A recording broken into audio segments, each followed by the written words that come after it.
Bohemia Regent Czech lager.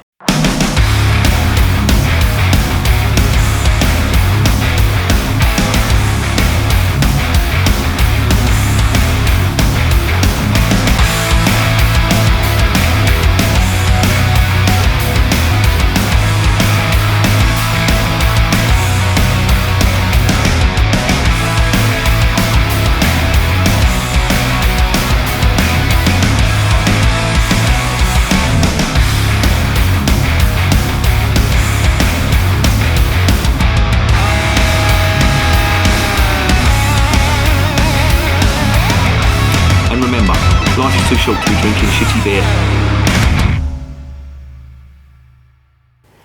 Welcome to another edition of Bands, Bikes and Booze Reviews. It seems like ages since I've done a beer review. I've been off the beer 4 days. The reason for that is long story. I'll cut it down. I'll give you the abridged version. My missus went to see UB40. Yeah, I know. Don't even fucking start on that. And she wanted picking up. It was in Rochester Castle, which is just down the road.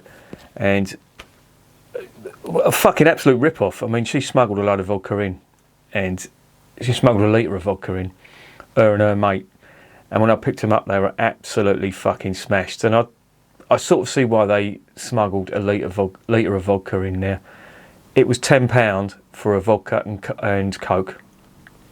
And I just thought, you are taking the fucking piss with them prices. So they smuggled their own in and drank them and didn't pay £10 a fucking shot of vodka and a little bit of Coke. Anyway, needless to say, they were absolutely fucking mullered, and I picked them up. And if you've ever picked anybody up who's drunk and you're driving sober, I hasten to add, then you know what an absolute nightmare is. It's like trying to herd cats, trying to get people into a fucking car. There was 3 of them, her daughter, her and her mate, all absolutely fucking wankered. Anyway, got them in the car, and it's late, believe me, it was late, and she was convinced there was a drive-through McDonald's. There wasn't a drive-through McDonald's, and in the end I started getting a bit pissed off. I just wanted to get home, and she had a little meltdown saying, I need food and all that. So we stopped at a kebab shop.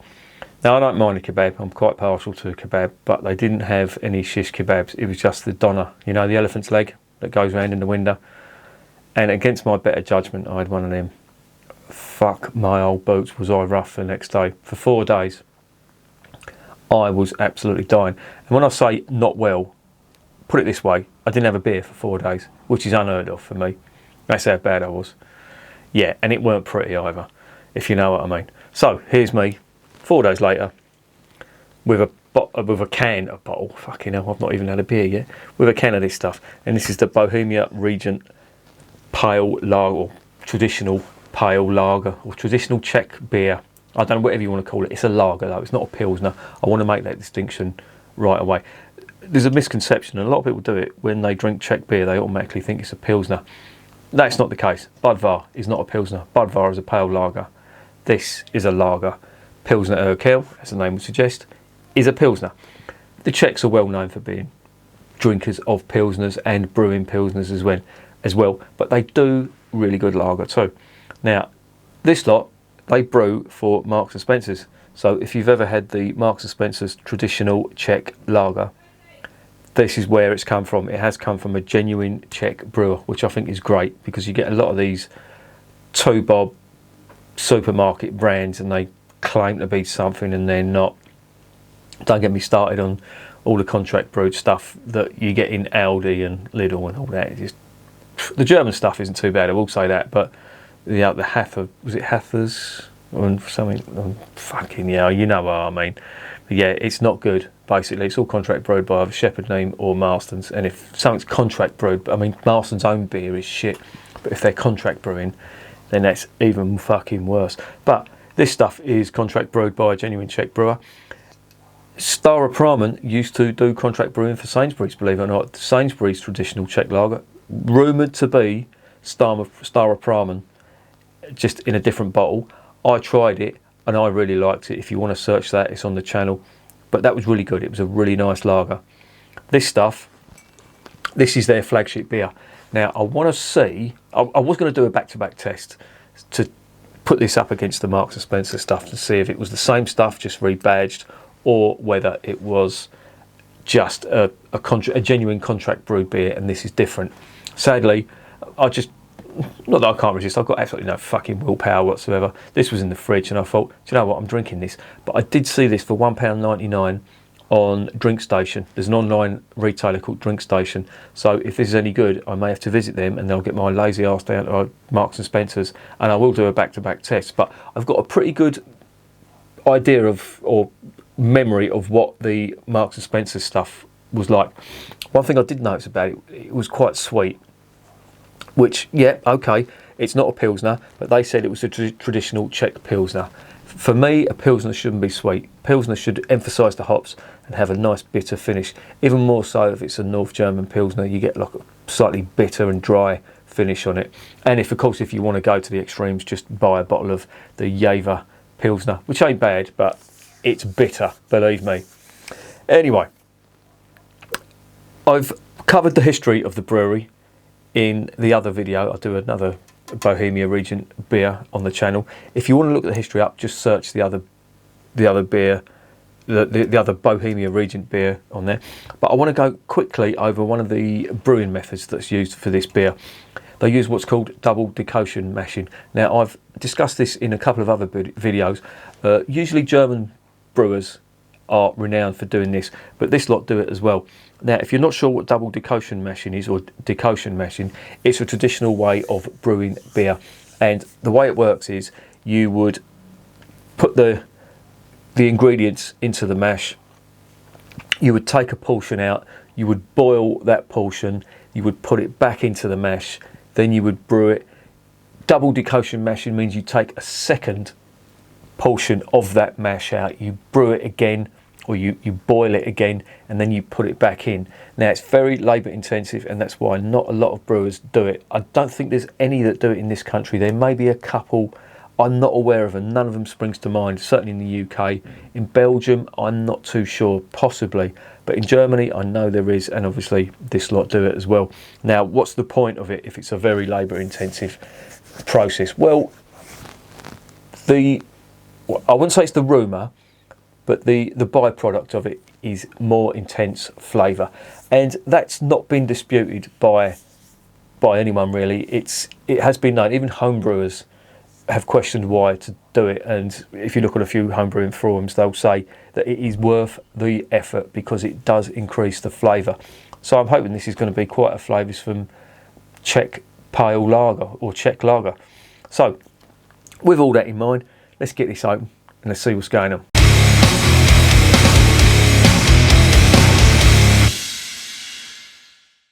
Before we do, I'll just give you a quick rundown on what it is. It's a 500ml can. Thank you for that. None of this 440ml bollocks. It's 5% ABV. It is, in the ABV stakes, it's 5%. In the IBU stakes, which is the International Bittering Units, it's between 28 and 32. 28 is okay for a lager. 32, you're adding a little bit of bitterness on there. As I say, whenever I mention IBUs, they have to be taken into context with the style. I would say for a lager, your sort of average is between 23 and sort of 28.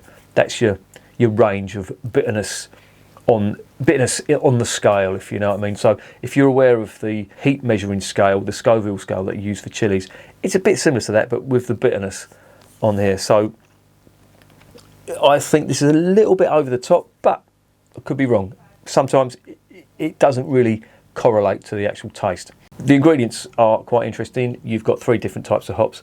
Of course, you've got Saaz hops, which is the staple hop that's used in almost every Czech beer. It's grown in that region.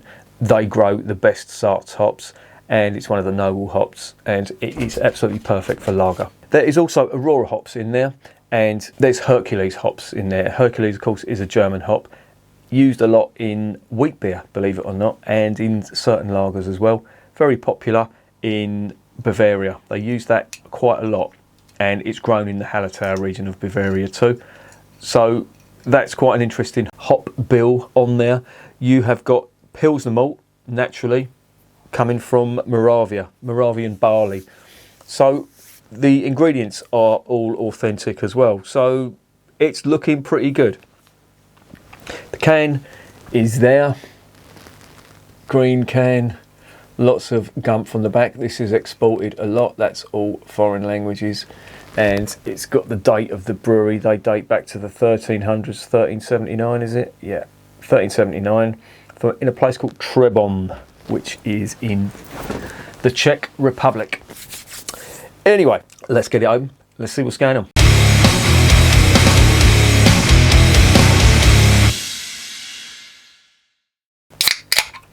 It's my first beer in 4 days, so I don't know what this is going to taste like. It's rare that I'll go that long without a beer. I'll have at least one of a night time. Let's see what's going on here. Looks quite nice. Nice even bubbles, tightly packed even bubbles on there. Always a good sign. When you get odd shaped bubbles, then it does smack of a brewer that's not up to it. Oh yeah, it smells really nice. There's maltiness in there, grain, cereal. There's a lot of the hop character coming through on that as well. Quite grassy notes. There is a sweetness to it though. And this is what I got in the Marks and Spencer's Pilsner. Okay, well, let's get the rest of it in here. Now, they do lager this for 3 months in a cold cellar, which is what you should do with a good lager. Would you believe that Foster's, on the other hand, it's a matter of hours that's lagered, and I've heard that for somebody who actually used to work in the place that brewed it. And he said it was lagered for a few hours and then thrown into a can, and that's why it tastes like a bag of shit. There you go. Looks nice in the glass. Sort of a medium light amber colour. Excuse me. It does smell sweet, I will say that. I'm wondering whether this is the same stuff as the Marks and Spencer stuff, because that was very, almost like it had an artificial sweetener in it. Let's see what it's like.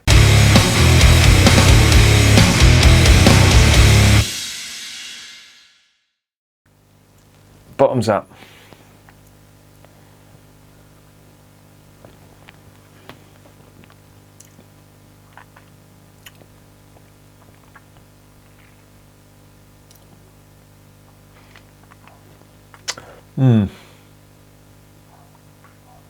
Definitely more hop character on it than there is on the Marks and Spencers. Did I say Sainsbury's earlier? I do apologise. I meant Marks and Spencers. Let's dive in again.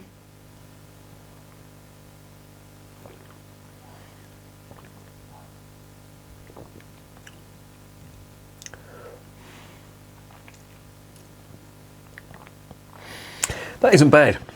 It does remind me a little bit of Pivovar, and I'm assuming that's the ingredients that are doing that. The Sarts hops and the Pilsner malt. Also the water as well. I mean, they do make a big thing about the water being quite pure, non-salty water that comes from an artesian well. Dive in again.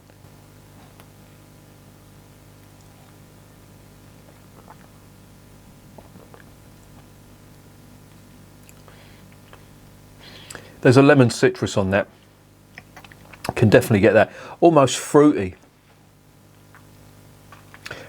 Like a really, really subtle peach.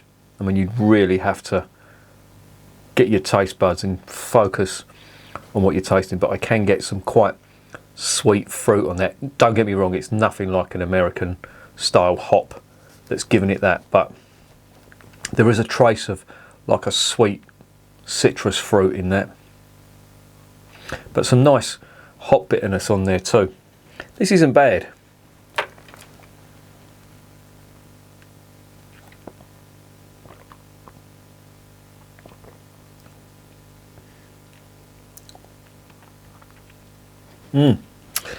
It really is good, and it's going down very nicely indeed.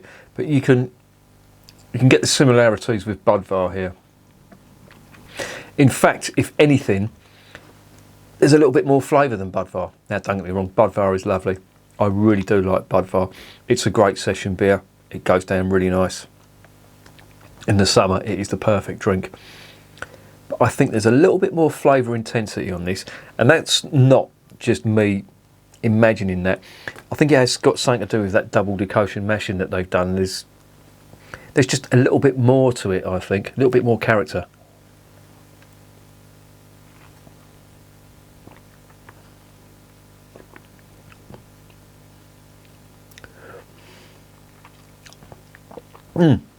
Yeah, really nice.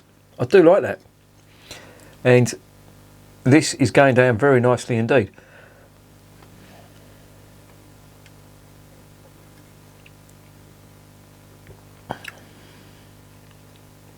Yeah, I'm impressed, and the more I drink, the more I like it.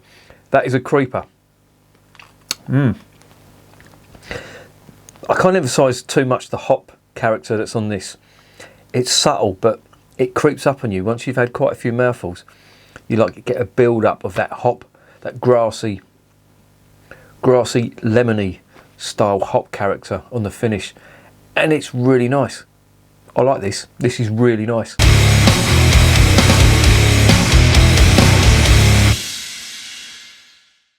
So what is the verdict? What is the verdict on Bohemia Regent Premium Czech beer? Yeah, really good. It had a very good brew sheet on here, and it talked a good fight with the double decoction mashing, but as I always say, the proof is in the tasting, and that hasn't let me down. I am very impressed with that indeed. A lot of similarities with Pivovar, very much so, putting me in mind of Pivovar, but I think with this there's a little bit more flavour intensity. I wouldn't mind, do you know what, I should really do a back-to-back with Pivovar, this and the Marks and Spencer stuff, because they're three, well, the Marks and Spencer stuff is calling itself a Pilsner, but if you look at my review of that, I mean, it's brewed in the same brewery as well, but if you look at my review of that, I was disappointed because it was a little bit too sweet, and it tasted like it had a bit of an artificial sweetener in it, and I thought this is what this was going to taste like. I just thought, I had a funny feeling it was going to be just like a rebadged version of this, but it's not. This is completely different. This is nice, and in fact, if they'd have put this down as a Czech Pilsner, I would have said, yeah, I can see what they're trying to do, because there's a lot more hop character than there is with the stuff you get from Marks and Spencer's. With the Marks and Spencer stuff, it's just too sweet, and it just kills any hop character that's in there, which is a shame, but that is what it is. But this stuff, on its own merit, is fantastic.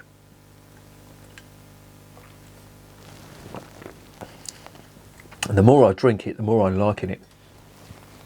But what's making it even nicer, now I paid £2.29 for that from the House of Trembling Madness. You can get it from Drink Station for £1.99. Now for £1.99 for a 500ml can, that is quality beer, I will say that. And good beer for under £2 in a 500ml can, lager especially, and I do mean good beer, is hard to find. They're few and far between. In fact, what could I possibly compare that to? Well, if you take average supermarket prices, even your German stuff is over £2. Your Warsteiner and 500ml bottles of that, and Kronbacher, that's over £2 as well. I think, I can't remember, I haven't bought a bottle of Kronbacher in ages. But that, for me, is brilliant. And I will get some of that again, and I will do a back-to-back review. I'll do that, I'll do Pivovar, and I'll try and get that Czech Pilsner, even though it's saying it's a Pilsner and these two are lagers. I'm going to compare the two, because that Marks and Spencer stuff doesn't taste like a Pilsner. But this, on its own merit, I'll tell you something, I'm going to give that a 9 out of 10. It got more marks because it's under £2, or you can get it for under £2, and you can get quite a few of their beers on that Drink Station. They've got, I don't know what it is, but they've got the Prince, not the Prince Regent, what am I talking about?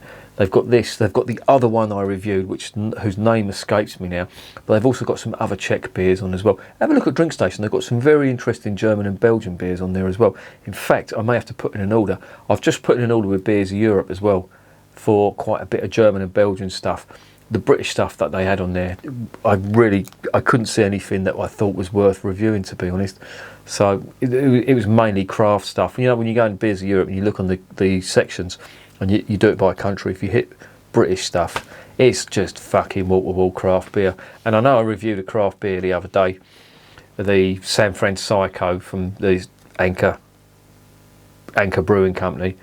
I don't normally review craft beers. I'll tell you what I have got. I've got a mate who's given me 2 craft beers in the fridge from a place called Mind the Gap, which is in Hertford train station. I may have mentioned that before. My mate loves his craft beer. He's given me 2 craft beers to review in there. I said I would. I don't normally do craft beer reviews. There's just too many people out there doing them. But I may do that just as a favour to him. But there you go. Watch this space. 9 out of 10. Recommended. And remember, beer is working class champagne.